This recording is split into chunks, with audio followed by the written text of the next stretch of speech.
So if we bring it back to the team itself, whether it's a team within an organisation, a leadership team, and when we're going through an adaptive leadership challenge, there's often uncertainty, but we need to create an environment where people take risks and we have that healthy, challenging debate.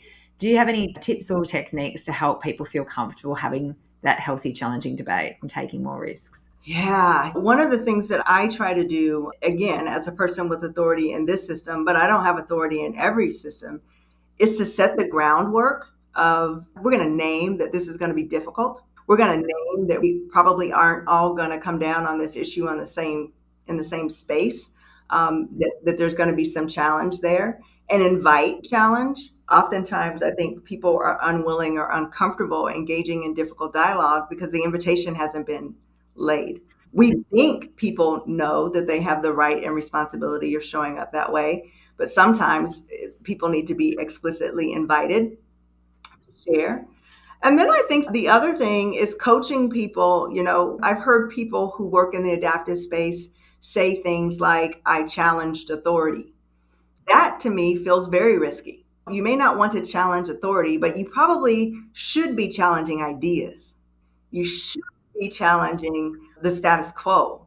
There are lots of things, and our language matters, I think. When folks come and say, I read what you wrote and I have a different take on that particular idea, that's not challenging my authority. It's challenging the idea, and the idea may be a half-baked one. Kudos to helping me refine that or replace it with something that's better. So part of it, I think, is being approachable and inviting people to have honest discussion. And I think the other part is coaching people to be able to have the language to have difficult conversations without it being controversial or conflictual. We can have a deep discussion where we disagree without being angry, and helping people into that space, I think, is the biggest work. Yeah. I mean, we want teams to disagree because that's where we know that innovation happens. If we all have groupthink, we're not going to innovate because we all think the same. So I think it's so important to know that disagreeing is a good thing, and it's about them being aligned with what we decide. And I think that's what's really important. You're making me think, this morning I read a post by David Clutterbuck, who's also been a podcast guest, and it said, don't coach the client, coach the system. And I think it goes to that point, like you said, about challenging authority. It's not about challenging the authority, it's challenging the idea or the status quo or the challenge or the system to make it better or make progress. And I think, yeah, that's a really, really good point, because often when we have healthy, challenging debate, people then start taking it personally because it feels like a personal attack. And it's not about the person, it's about the idea, the challenge, the system. Yeah. Well, and I'm guessing you see that often, Claire, in the work that you're doing with teams, just the Yeah. depersonalization. And it feels so important, maybe more important in this point of my life than ever before, as the differences between what people think and feel are so diverse. We've got to be clear about that. I'm not challenging who you are. I'm really interested in how you're thinking and being curious enough to be genuinely curious enough to ask some probing questions about that. That's not offensive. Yeah. It's so interesting because even I'm reflecting on my learning edge from last week, and similar scenarios happened when we were at our Harvard course, when we were creating the holding environment and the discomfort and disequilibrium that comes with that. And someone can make a comment meaning one thing and someone interprets it a very different way based on their background or their context or their experience or their beliefs. And there's obviously lots of different things that trigger different people, whether that's cultural, whether it's gender, whether it's chronic pain or whatever's going on for that person inside. They might be going through some form of grief. And that's why I think it feels hard in the workplace at the moment to challenge people, because people do often take things personally based on what's going on for them. Is there anything that you recommend to help kind of depersonalize things at KLC, or to help kind of take those things out of the system? Because I think on the one hand, if that's how someone's feeling, that's real to them and that's what's in the system. Mm-hmm. And at the same time, sometimes we can create things in the system that might not really actually be there too. I know I'm sounding very cryptic.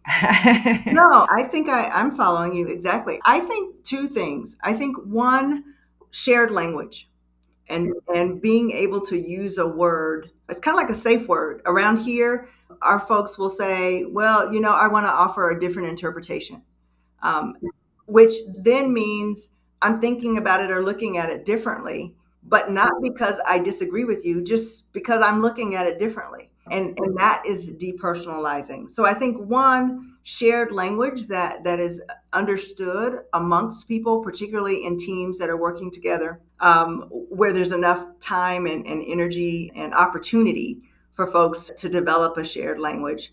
The other thing I think is kind of the opposite of safe spaces, but courageous spaces. And for folks to know that if I'm in a room and something is said that I find to be troubling or offensive, or then I've got to do two things. I've got to manage my trigger and figure out why I'm feeling the things that I'm feeling, what is happening to me. And then if I'm able to then in a quick moment identify, then it's not just me, then it's my responsibility to educate other members of my team. Because again, if we have a collective purpose and we're winning together or losing together, it doesn't do me any good to not make sure. My job is to make sure you're at 10. And if I know something, you should know it. And if we've created a culture by which I'm sharing, hey, you know what? That's probably not the way we want to talk about that, because historically that's what these words have meant. And it flusters me when I hear you say it. If I can say it that way, then I'm offering a gift to my colleague that's going to make them stronger, better, and help them to make progress, because now we've removed what could be a barrier for them connecting with other people. So I think it's got to be less about my feelings are hurt, and it's got to be more about, ooh, that's a hole in our armor. And if I help you, ultimately you're going to help me too, and we're all going to be better off. Yeah, that feedback culture and sharing the impact on others and how things land, and rather than being what their intent was, like fully understanding what that looks like too.